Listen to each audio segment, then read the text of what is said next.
Well, I'm in the working world again. I've found myself a well-paying gig in the engineering industry, and life finally feels like it's returning to normal after my 9 months of traveling. Because I'd been living quite a different lifestyle while I was away, this sudden transition to 9-to-5 existence has exposed something about it that I overlooked before. Since the moment I was offered the job, I've been markedly more careless with my money. Not stupid, just a little quick to pull out my wallet. As a small example, I'm buying expensive coffees again, even though they aren't nearly as good as New Zealand's exceptional flat whites, and I don't get to savor the experience of drinking them on a sunny cafe patio. When I was away, these purchases were less offhanded, and I enjoyed them more. I'm not talking about big, extravagant purchases. I'm talking about small-scale, casual, promiscuous spending on stuff that doesn't really add a whole lot to my life, and I won't get paid for another 2 weeks. In hindsight, I think I've always done this when I've been well employed, spending happily during the flush times. Having spent 9 months living a no-income backpacking lifestyle, I can't help but be a little more aware of this phenomenon as it happens.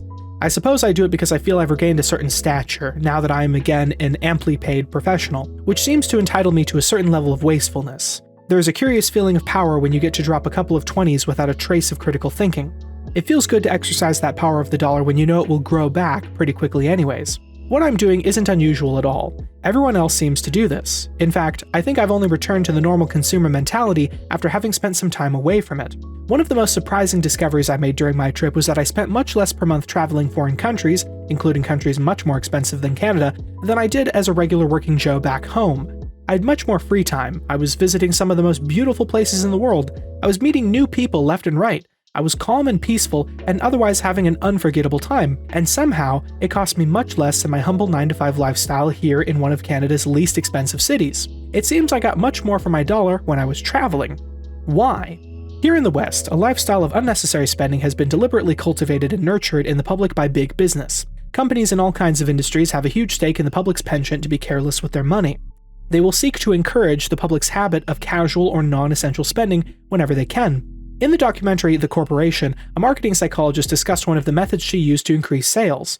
Her staff carried out a study on what the effect of nagging of children had on their parents' likelihood of buying a toy for them. They found that 20 to 40% of the purchases of their toys would not have occurred if the child didn't nag its parents. 1 in 4 visits to theme parks would not have taken place. They used these studies to market their products directly to children, encouraging them to nag their parents to buy. This marketing campaign alone represents many millions of dollars that were spent because of demand that was completely manufactured. This is only one small example of something that's been going on for a very long time.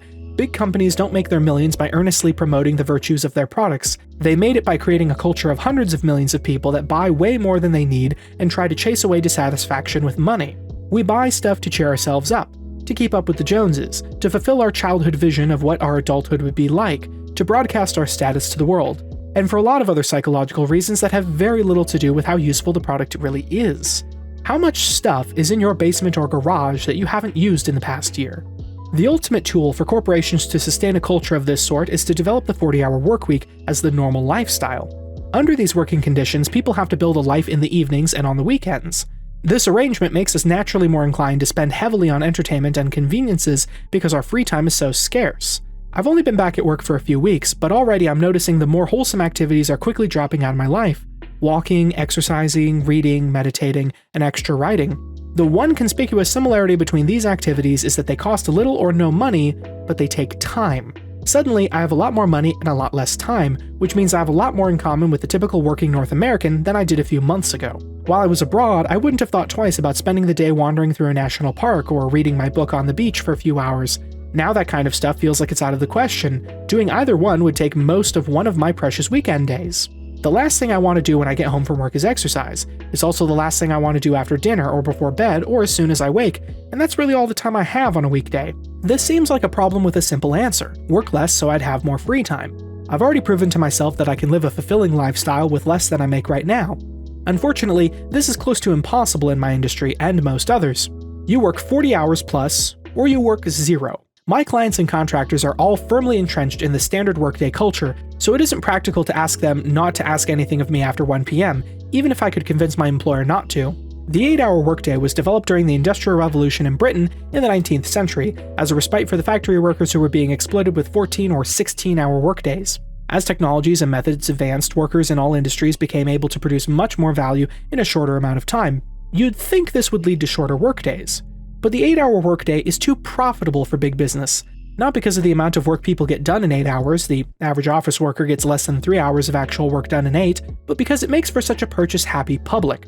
Keeping free time scarce means people pay a lot more for convenience, gratification, and any other relief they can buy. It keeps them watching television and its commercials. It keeps them unambitious outside of work. We've been led into a culture that has been engineered to leave us tired, hungry for indulgence, willing to pay a lot for convenience and entertainment, and most importantly, vaguely dissatisfied with our lives so we continue wanting things we don't have. We buy so much because it always seems like something is still missing. Western economies, particularly that of the United States, have been built in a very calculated manner on gratification, addiction, and unnecessary spending. We spend to cheer ourselves up, to reward ourselves, to celebrate, to fix problems, to elevate our status, and to alleviate boredom.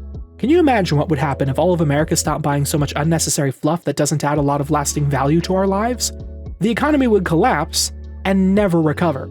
All of America's well-publicized problems, including obesity, depression, pollution, and corruption, are what it costs to create and sustain a trillion-dollar economy. For the economy to be healthy, America has to remain unhealthy.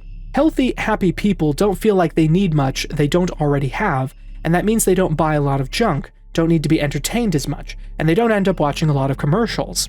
The culture of the 8-hour workday is big business's most powerful tool for keeping people in the same dissatisfied state where the answer to every problem is to buy something. You may have heard of Parkinson's Law. It's often used in reference to time usage. The more time you've been given to do something, the more time it will take you to do. It's amazing how much you can get done in 20 minutes if 20 minutes is all you have, but if you have all afternoon, it would probably take way longer. Most of us treat our money the same way. The more we make, the more we spend. It's not that we suddenly need to buy more just because we make more, only that we can, so we do. In fact, it's quite difficult for us to avoid increasing our standard of living, or at least our rate of spending, every time we get a raise.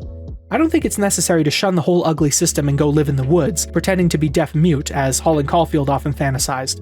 But we could certainly do well to understand what big commerce really wants us to be. They've been working for decades to create millions of ideal consumers, and they've succeeded. Unless you're a real anomaly, your lifestyle has already been designed.